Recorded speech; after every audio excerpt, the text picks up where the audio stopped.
Ayun, good morning guys.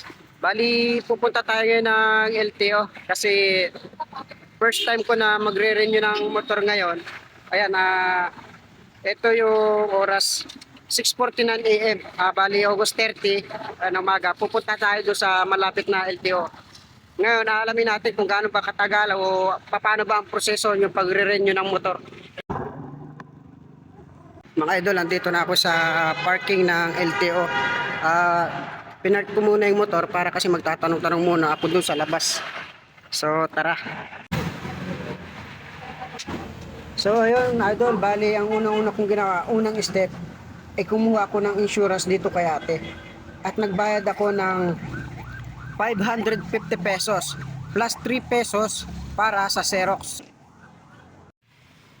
Ayun mga idol, at papasok na tayo sa LTO para ipakita itong binayaran natin na insurance. Ayun nga, nung nandito na ako sa loob ng LTO, meron akong kasabayan na tinanong ko kung ano yung kanyang i-renew, motor din daw. Tapos, tinanong niya rin ako kung ano yung i-renew ko, sabi ko motor din. Tapos, tinanong niya ako may plaka na. Sabi ko, oo. Tapos, sabi ng kasabayan ko, dapat doon ka na lang nagbayad sa labas, katulad ng Palawan para mura. Halagang 300 lang. Sayang, naka-discount sana ako at least ng 250 pesos. Pero okay lang, at least nagkaroon na ako ng idea para sa sunod. Doon na lang ako magbabayad sa labas, hindi na katulad dito. Nung umalis ako ng 6:49 ng umaga, akala ko ako na pinakaumaga. Pero nung pagdating ko dito sa emission test, tumambad sa akin dito na marami na palang nakapila. Ibig sabihin, madaling araw pa lang mayroon ng mga nakapila, may mas nauna na, may mas maaga pa. Yun ang nakakalungkot. Ang sabi, hindi na raw po umabot kasi nagkapunuan na. Kaya ang nangyari, nagdesisyon na lang ako na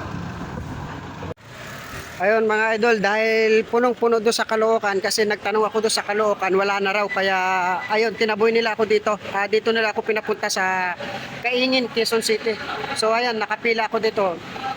Kaso ang dami pa nilang pila. So bali, maghintay na lang tayo sa usok. I-check nila yung usok. Dito tayo sa emission. Bali, dito yung station payment nila. So dahil tinahali ako ng punta dito sa LTO para magpa-register ng aking motorsiklo, hindi ko alam kung hanggang ano oras ako dito.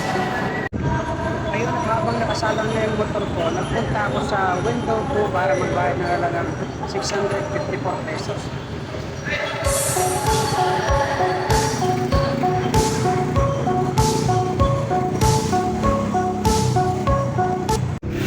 At nung nakabayad na ako sa emission ng kaingin, agad ako nagtungo dito sa LTO ng Caloocan para magbayad ng halagang 280 pesos para sa OR.